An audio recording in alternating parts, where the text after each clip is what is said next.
Okay, I got it level with the help of a mechanic here, a very good friend of mine, Doug, and we had a push on each side.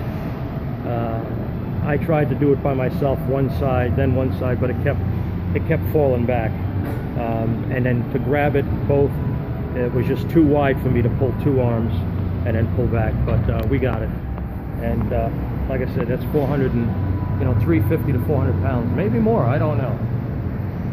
But it's ready to come down now, and once I get it over here, I'll slide the gantry over, lower it here, put it on a transmission jack, and then wheel it over to the truck.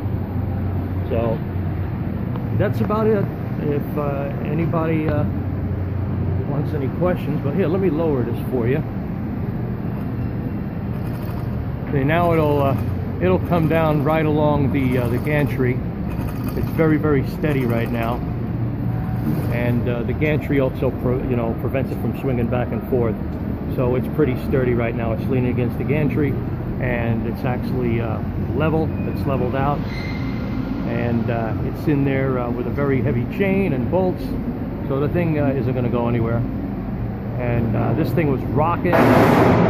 It made so much noise that it sounded like a thing was going to come crashing down. But luckily we have a big, a heavy chain to hold it, and with the help of Doug, the mechanic, I was able to do this. I probably could have done it myself, but I probably would have broke my back doing it. Okay. Like I said, there's absolutely no room here to work. With the lift next to it, the light fixture, luckily we took the light bulbs out. Those would have definitely busted. But there's no room. This gantry was not made to be put on a platform or a ramp. So it's made to roll on a flat floor, or even broken concrete. It rolls very nicely. But as you can see, we're ready to put it in the truck, and we'll have another video when we're installing it again. Got to rebuild it first. Okay, guys. Tom in Tom at Super Ford in City of Industry, California, from Taylor Hydraulics. Bye-bye.